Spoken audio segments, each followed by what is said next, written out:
4.3 65주년을 맞이해서 제주 전역에서 함께 기도하기 위해서 모여오신 교영 자매 여러분께 감사드립니다. 그리고 무엇보다도 4.3 희생자들의 유가족을 대표해서 오신 분들 감사합니다. 그리고 또 바쁘신 중에도 지사님, 또 국회의원님들, 또 도의회의장님 감사합니다. 요즘 우리 한반도에 세계의 관심이 이렇게 집중되어 있습니다. 키 리졸브 한미 연합 군사 훈련을 놓고서 북한 정권의 핵전쟁을 불사하겠다는 위협적인 발언이 연일 이어져 왔습니다. 말만이 아니고 여기저기서 남쪽에서 하는 만큼 북쪽에서도 전쟁에 준하는 군사 훈련을 펼치고 있습니다. 또 거기에 맞서서 우리 정부 측은 이런 국제적인 도발을 도저히 묵과할 수 없다. 조금이라도 도발이 있을 시에는 초전에 강력히 대응하겠다 하는 식으로 맞불을 놓고 있습니다. 이런 또 북한의 도발에 대해서 미국 정부는 매일 가공할 첨단 무기를 한반도 쪽으로 이동을 시키면서 실력을 과시하고 있습니다. 이렇게 계속 쌍방이 극한 대립으로 나가다가는 무슨 일이 벌어질까, 전쟁이 일어나는 것이 아닌가 하는 그런 두려움이 앞서기도 합니다. 저는 이런 상황을 지켜보면서 북한이 왜 연일 저렇게까지 극한적인 언어를 구사하면서 흥분할까 하는 그런 의문을 갖게 됩니다. 아무 이유 없이 저렇게 자극적이고 아슬아슬한 그 표현을 쏟아내지는 않지 않겠는가 하는 생각입니다. 그들이 겉으로 드러낼 수는 없지만 그들 나름대로 뭔가 대단히 절박해서 저러지 않을까 하는 생각이 듭니다. 거의 마지막 한 발자국밖에 남아있지 않는 벼랑 끝으로 몰리고 있기 때문에 북한은 아무도 편들어주는 나라가 없는데 온 세계를 향해서 저렇게 혼자 으르렁거리고 있는 것이 아닐까 하는 생각이 듭니다. 사실 그 전에도 서울을 불바다로 만들겠다는 그런 식의 발언이 있기는 했지만 일시적인 것으로 끝났었는데 이번에는 계속 위협적인 언어 구사가 이렇게 상승하면서 이어지고 있습니다. 말만 그렇게 한 것이 아니라 장거리 미사일을 차례로 이렇게 발사하고 3차 핵실험까지 실시하는 그런 벼랑 끝 작전을 펴고 있습니다. 왜 저렇게 사태를 갈수록 벼랑 끝으로 몰고 가는지 사실 우리로서는 이해하기가 힘듭니다. 그러나 이런 현상은 그들 내부 사정이 그만큼 극한 상황에 와 있다는 또 다른 증거가 아닐까 싶습니다. 북한이 얼마나 국제적으로 고립되고 경제적으로 파탄 지경인지는 적지 않은 탈북자들의 전언을 접해서 우리도 어느 정도 알고 있습니다. 그러나 북한 사회가 극도로 이렇게 폐쇄적인 사회이기 때문에 그 속이 실제로 얼마나 곪고 있는지, 얼마나 아픈지 우리는 직접 체험해 보지 않아서 실제로 알 수는 없습니다. 통계적 수치로는 북한의 경제 규모가 우리 남한의 40분의 1 정도밖에 안 된다고 합니다. 말이 40분의 1이지 북한이 얼마나 힘든 상황인지 우리가 사실 피부로 느낄 수는 없습니다. 그러나 그렇게 폐쇄적인 공포 정치를 하는 북한에서 해마다 죽음을 무릅쓰고 목숨을 걸고 탈출하는 이들의 행렬이 계속 늘어나는 것을 보면은 그쪽은 인간이 참을 수 있는 한도를 완전히 넘어서고 있다는 그런 짐작은 할 수 있습니다. 북한 정권의 실정과 악수가 빚어낸 것이긴 하지만 여하튼 임계 상태에 처해 있는 2,400만 명 넘는 북한 주민들의 고통과 신음이 얼마나 숨막히는 것인지 우리는 제대로 감지하지 못하고 있고, 지금 온 세계는 그런 백성들의 고통은 아랑곳하지 않고 더 막다른 골목으로 그들을 몰아넣고 숨통을 조이고 있는 것이 아닌가 하는 생각이 듭니다. 이런 오늘의 현실을 보면서 저는 65년 전에 4.3을 겪은 제주 도민을 떠올리게 됩니다. 1945년 해방 이후의 한반도는 어떤 의미로 가난과 혼란의 극치였습니다. 36년간의 일제 지배와 또 2차 대전으로 인한 일제의 물자 수탈 때문에 한국은 먹을 것도 마실 것도 입을 것도 모든 것이 다 바닥난 극한 상황이었습니다. 그 한국 땅에서도 가장 척박한 땅과 자원 부족, 일자리 부족 등으로 제주 도민이 겪은 가난은 정말 인내의 한계를 넘은 그런 임계 상황이었습니다.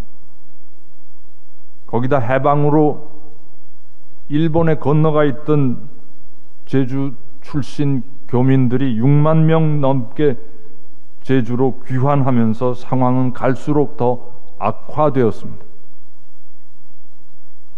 그리고 그 귀성한 이들 중 적지 않은 이들이 일본에 살면서 일본에 살았으니까 더욱 항일 정신이 강하게 무장되었습니다. 그리고 그와 더불어 사회주의적인 이념에도 심취되어 돌아왔습니다.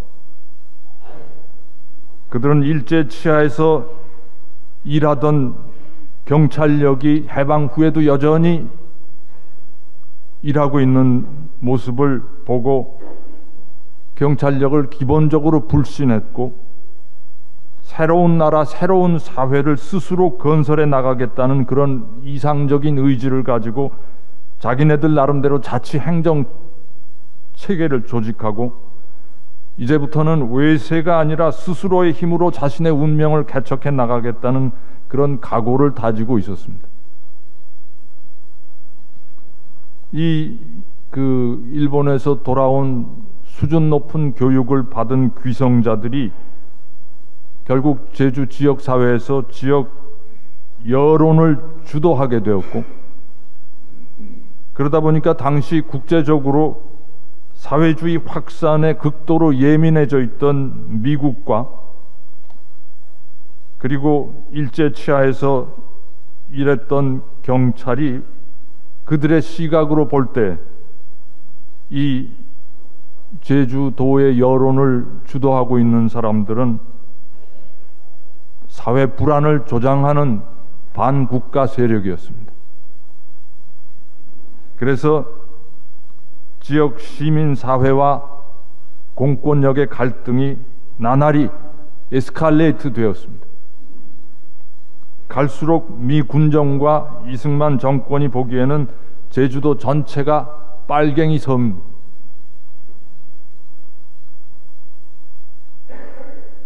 섬으로 비추어졌고, 결국에는 그런 근본적인 시각 때문에 어린이, 여성, 노약자를 포함한 제주도민 전체 인구의 10%가 넘는 민간인을 무자비하게 학살하는 인종 청소의 비극을 가져오고야 말았습니다. 이런 비극을 초래한 제일 큰 원인은 당시에 한반도 남쪽을 다스리던 미 군정 책임자들과 그리고 이승만 정권 지도자들이 임계 상황에 봉착한 제주 지역 주민들의 사회적, 경제적 혼돈과 그들이 갖고 있었던 민족적 정서에 너무나 무지했고, 제주도민의 현실과 마음을 이해하려는 아무런 노력을 하지 않았던 데 원인이 있었습니다. 터벌대로 내려온 군인들에게 제주도민은 말도 안 통하고 풍습도 다른 이방인이었습니다. 어떤 장교들은 말이 안 통해서 통역을 앞세우기도 했고, 어떤 사람은 일본어를 쓰면서 의사소통을 했다고 합니다. 저는 처음에 그 4.3 당시 중앙정부에서 파견한 군경과 우익단체들이 어떻게 그렇게 동족인 양민들을 참혹하게 학살할 수 있었는가 참 이해가 가지 않았습니다.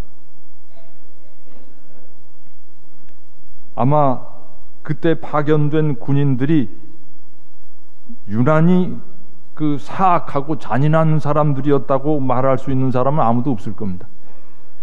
그들도 똑같은 우리나라 백성이고 우리 군인들이었습니다. 국민의 목숨을 지키기 위해서 존재하는 군대가 어린이, 노인, 여성을 불문하고 수많은 양민을 그렇게 대대적으로 무차별 학살한 것은 그들이 볼 때 제주도민이 국민으로 보이지 않았습니다. 자신들이 보호해야 할 존엄한 인격을 갖춘 동족으로도 보이지 않았습니다. 그들이 본 것은 오로지 좌익 폭동을 일으킨 빨갱이와 연계된 세력, 이 땅에서 청소해서 없애버려도 무방한 그런 이질적인 딴 나라 사람들이었습니다.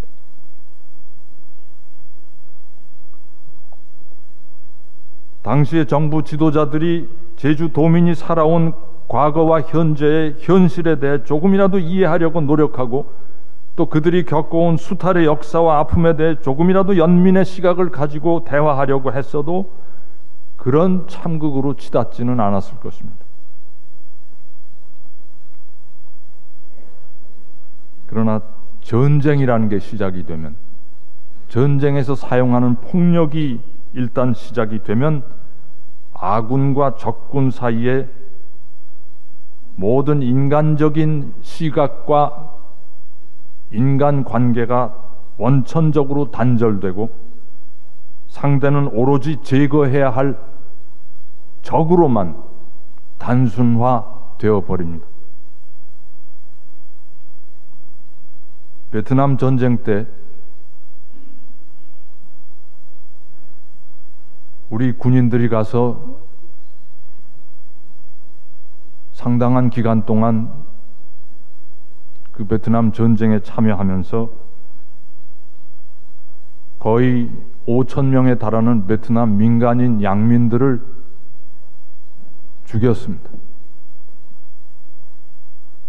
그런 전투에 참가하고 돌아와서 양심의 가책을 받던 우리 군인들이 간혹 한마디씩 털어놓은 양심의 고백을 보면은 처음에 갔을 때는 상관이 민간인들 다 끌어내놓고서 죽이라고 했을 때 어떻게 민간인을 죽입니까?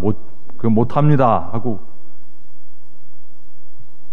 거절하고 얻어맞고도 총을 쏘지 못하고 그랬는데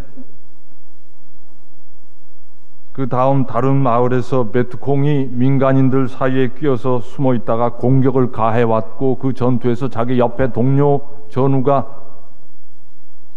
쓰러져 죽어가는 모습을 보고서는 이 군인도 눈이 뒤집혔고 그 다음부터는 민간인이고 뭐고 닥치는 대로 보이는 대로 방아쇠를 당겼다고 합니다. 일단 전쟁과 폭력이 시작되면 우리는 스스로도 우리 스스로를 비인간화하고 또 상대도 비인간화해서 나와 똑같은 존엄한 생명을 지닌 고귀한 인간으로 보지 않습니다.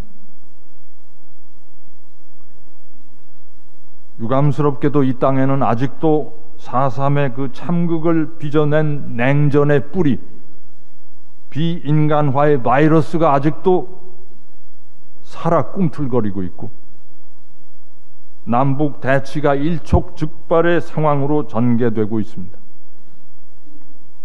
전쟁의 기류가 짙어지고 위기가 증폭되면 우리는 상대국 구성원 전체를 제거해야 할 적으로 단순화해서 언제든지 정리해버릴 차비를 차립니다. 이런 때일수록 나라를 다스리는 지도자들의 올바른 판단과 지혜로운 안목이 요구된다고 봅니다.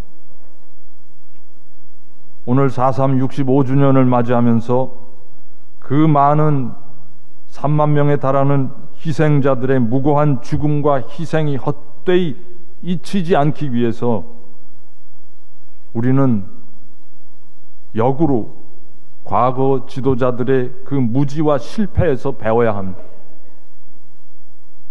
오늘의 지도자들은 과거의 지도자들이 갖지 못했던 인간 생명의 존엄성에 대한 경외심, 극도의 가난으로 지금 가진 것이 아무것도 없고 비록 허세라고 하지만 자존심밖에 내세울 것이 없는 북쪽 동족의 아픈 마음을 헤아려야 한다고 봅니다.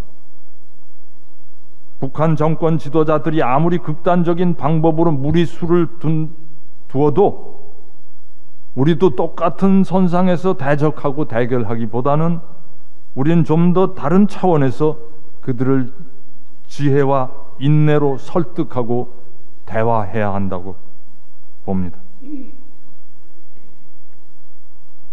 2,400만이 훨씬 넘는 사람들,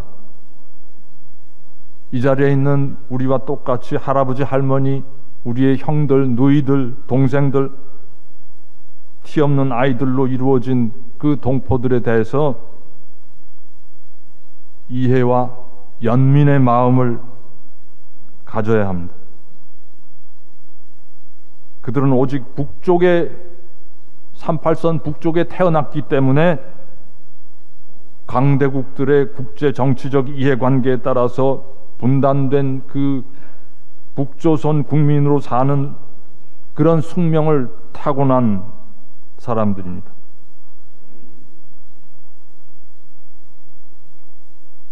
이들에 대해 우리 모두가 한마음으로 하느님의 자비를 간청해야 하겠습니다. 그들은 결코 우리가 제거하고 청소해야 할 이 땅의 괴물이 아니라 우리 식구들이고 동포들이고 하느님께서 창조하신 하느님의 자녀들입니다. 이것이 4.3을 지내는 오늘 우리의 4.3에서 배우는 새로운 다짐이요 각오가 되어야 할 것이라고